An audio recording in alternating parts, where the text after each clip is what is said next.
What is going on, chat man? We are back, and today we are reacting to the moment when LeBron got embarrassed in the GOAT debate.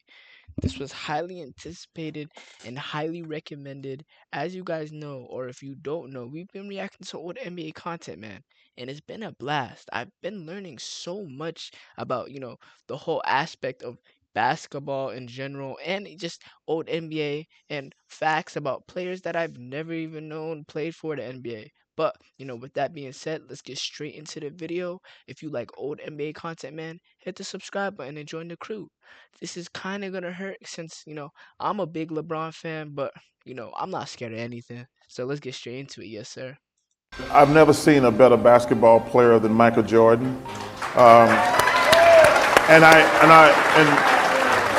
I always use this analogy because I don't even put LeBron above Kobe. I feel like if I seen Jordan play basketball, I'd be mind blown as much as you guys are too. Like, I think LeBron is the generational GOAT for me, like as in like my generation, Gen Z. But your reactions on Jordan just probably make me think LeBron is genuinely trash. LeBron is getting ready to pass Michael in the most 30-point games. To not have passed Michael in 30-point games, and he's played, I think he's on year 20, right? And he's still What? behind Michael, and he's played 7 years longer. Okay, that seems horrible. Like that's like a horrible stat. Gosh, dang. LeBron's a nice guy. Nobody ever said that about Michael and Kobe. Yeah. No, and they're like, yo, man, these dudes out here trying to kill people. Here's something that'll blow your mind. Michael Jordan's entire career before winning championships, 6 full years, he only had 4 games shooting under 35%. What? LeBron? He matched that number in just 1 playoff series against Boston.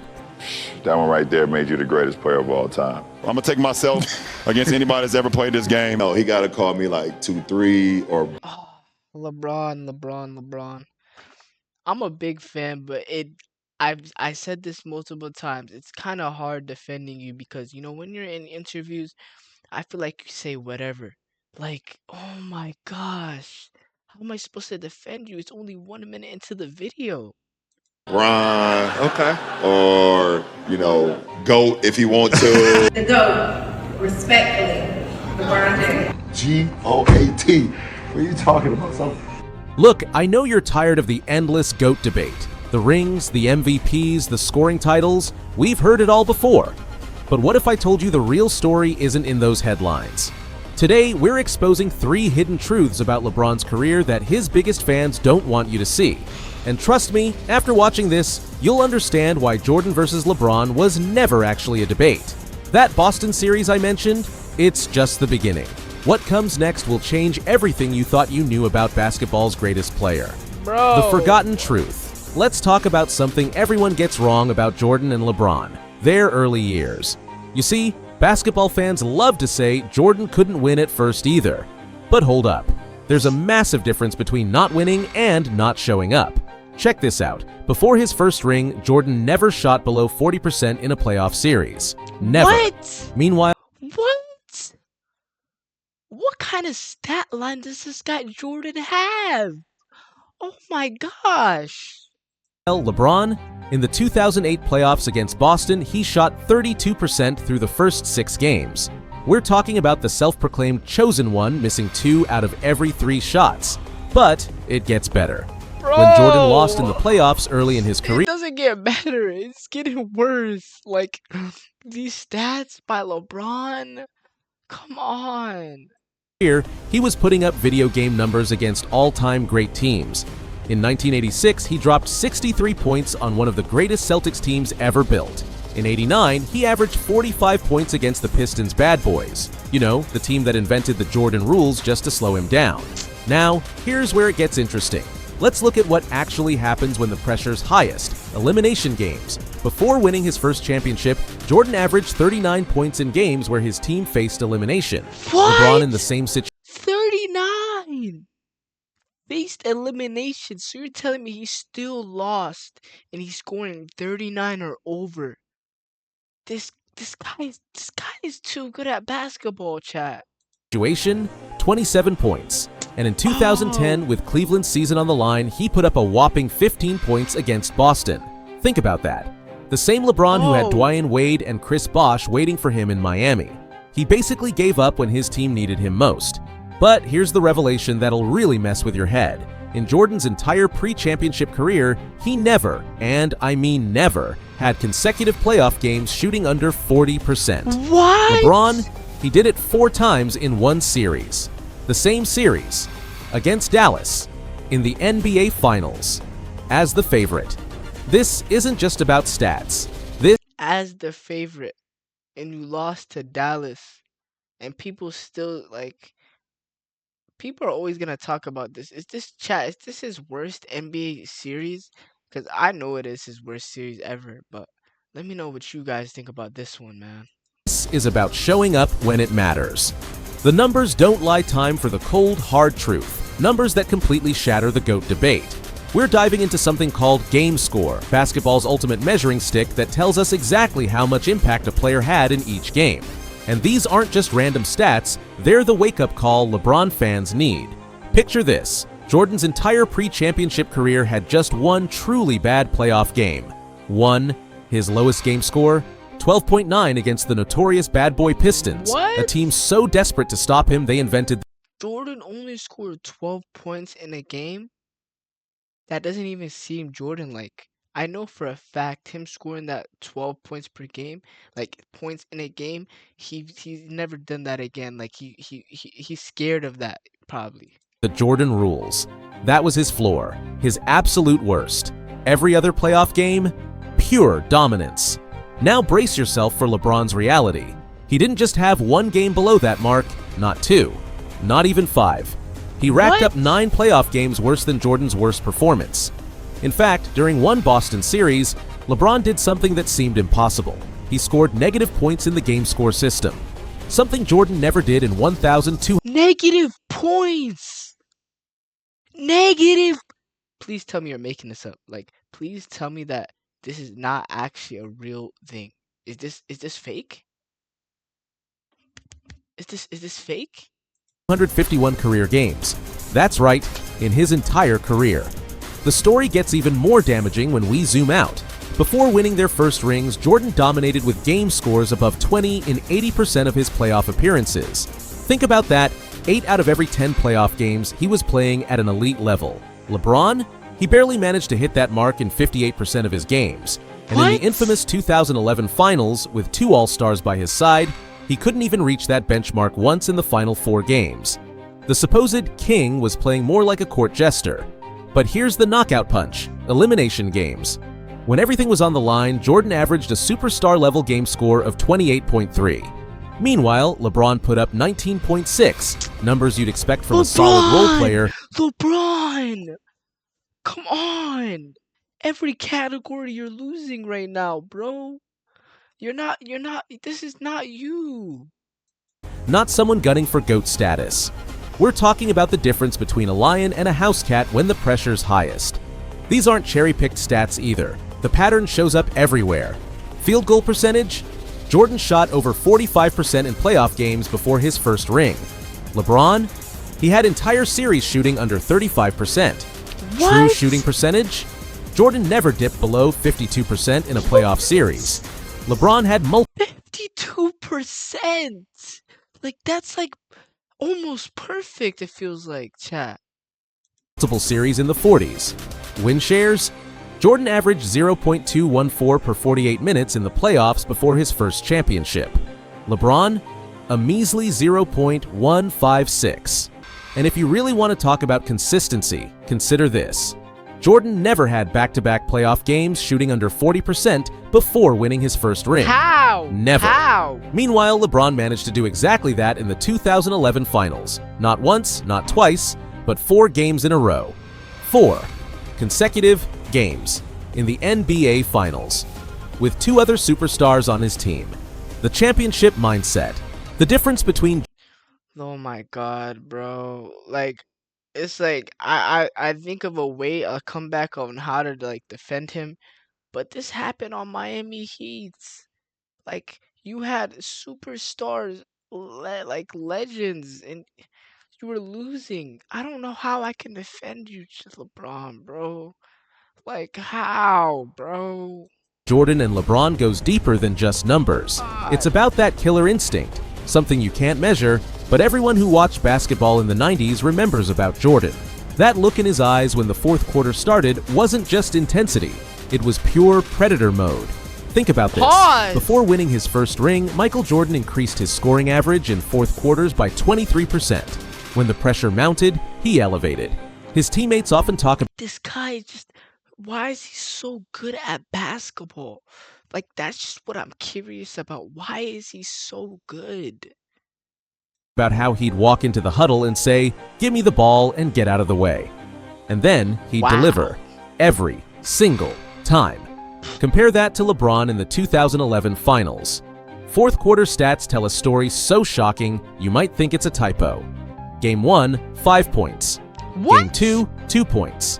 Game 3, 2 points. Game 4, 0 points.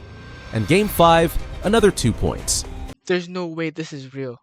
Chat. There's no way that LeBron is scoring this. There's just how? That's 11 total points across 5 fourth quarters in the NBA Finals. Jordan averaged that in a single fourth quarter during the 91 playoffs. But here's what really separates them: their response to defensive pressure. When teams tried to stop Jordan, he took it personally. The Pistons created the Jordan rules. He went home, added 15 pounds of muscle, and came back Wow. stronger. The next season, those same Pistons couldn't stop him. Meanwhile, in that 2011 Finals, Jason Terry, a 6'2" backup guard, shut down LeBron James. The same LeBron who called himself the chosen one. The same LeBron who promised not 1, not 2, not 3 championships. I don't know how Jason Terry did that to LeBron right there. Genuinely. That is absolutely embarrassing, bro. He got outplayed by Jason Terry in the NBA Finals at age 26, in his absolute prime. Jordan's mentality was simple: dominate or die trying. In elimination games, his scoring average jumped from 33 points to 39. LeBron? His numbers actually dropped. Before his first championship in winner-go-home games, his scoring dipped from 28 to 24 points. That's the difference between someone who wants the pressure and someone who feels the pressure. Remember those famous Jordan quotes? "I've failed over and over again, and that's why I succeed." Meanwhile, LeBron's most famous quote from his early finals appearances: "All the people that were rooting on me to fail, they have to wake up tomorrow and have the same life that they had before." Oh my gosh, man. I was gonna defend you right here, but I can't even. I literally can't. I'm losing every argument right now. One guy embraced the challenge, the other made excuses. The proof is in those pivotal moments. Jordan's worst playoff game still showed 23 points of effort. Even when his shot wasn't falling, he found ways to impact the game. But LeBron's disappearing acts? Those weren't just bad games, they were complete mental shutdowns. The breaking point. The 2011 NBA Finals wasn't just a series LeBron lost, it was the moment that permanently damaged his GOAT case. Picture this: Miami Heat, stacked with prime Dwayne Wade and Chris Bosh, heavily favored against an aging Dirk Nowitzki and the Dallas Mavericks. The stage was set for LeBron's coronation. Instead, we witnessed the biggest superstar meltdown in NBA Finals history. And I'm not exaggerating, the numbers are staggering. In Game 4, with the series tied 2-2, LeBron scored exactly 8 points. What? 8 points. A career low in the playoffs. LeBron, in the finals, when your team needs you the most, you scored 8 points? For context, Jordan's lowest scoring playoff game ever was 15 points, nearly double LeBron's total. And this wasn't some early career stumble. LeBron was 26 years old, right in his prime, with 2 MVP trophies at home. The collapse was so severe that teammates had to defend LeBron in press conferences.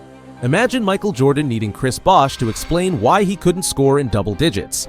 It never happened because it couldn't happen.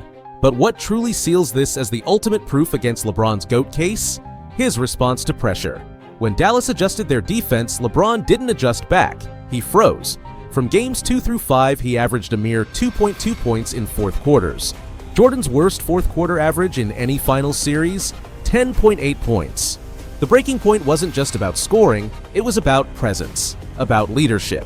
While Dirk Nowitzki was fighting through a 101-degree fever to hit game winners, LeBron was passing up open shots, while Jason And people say that Dirk won the hardest championship. He went against the OKC, he went against the Lakers, he went against the Miami Heat, and I think, if I'm not mistaken, the Spurs. You guys let me know down below. But for him to win this championship, LeBron, I don't know how. You had an easy championship, like an easy one, man. Terry was calling out LeBron in the media and then backing it up with his play, LeBron was shrinking from the moment. Remember this fact: in their entire playoff careers before winning a championship, Jordan never, not once, shot below 40% in consecutive playoff games. LeBron did it 4 straight times in these finals. 4 straight games, in the biggest moment of his career. And here's what makes this series the ultimate nail in the GOAT debate coffin. Jordan's worst finals performance would have been LeBron's best performance in this series. Think about that. Michael Jordan at his absolute worst was still better than LeBron at his supposed peak. This wasn't just a loss. There's no way. Is he making this up, or is this actually a real-time thing? Oh my gosh, bro. This was proof that when everything was on the line, when all the chips were down, LeBron James wasn't just not Jordan, he wasn't even close. The final verdict. What we've uncovered today isn't just evidence against LeBron's GOAT case, it's a complete embarrassment to everyone who ever tried to put him on Jordan's level. Remember how this all started? LeBron calling himself the chosen one, promising not 1, not 2, not 3 championships. The self-proclaimed kid from Akron who'd be better than Jordan. But what did we find instead? A superstar who got outplayed by Jason Terry in the NBA Finals. A king who scored 8 points in a crucial finals game. An MVP who couldn't crack double digits in fourth quarters when it mattered most. This isn't just falling short, it's flat out embarrassing. The numbers are brutal. 9 playoff games worse than you got outplayed by Jason Terry. What? How? Jordan's worst game ever. 4 straight finals games shooting under 40%. Negative game scores in crucial moments. Each stat more embarrassing than the last. Some LeBron defenders say, but he made more finals. Really? Jordan faced 38 50-win teams in the playoffs. LeBron, just 21st. Jordan's path was through the war zone of the Eastern Conference. LeBron's path? Well, let's just say there's a reason he dominated a weaker era. Here's the ultimate embarrassment. In year 20, LeBron's about to pass Jordan in total 30-point games, after playing 7 more seasons. That's like bragging about winning a marathon when you had a 7-mile head start and barely finished first. The GOAT debate ends here, not because LeBron isn't great, he clearly is, but because putting him next to Jordan isn't just wrong, it's embarrassing. If you're as shocked by these revelations as most basketball fans will be, smash that like button. Drop a comment telling me, Chat, we gotta talk about this video for sure, because I didn't know that LeBron was this far away from the GOAT conversation. Genuinely, I thought it was closer than, what it was, but you guys were kind of right, man. Oh my God. I don't even know how to defend LeBron in this situation. But unfortunately, chat, this is the end of the video. So make sure to like, comment, subscribe, man. And, recommend me some more stuff to react to. But, with that being said, I'll catch y'all next time. Yes, sir.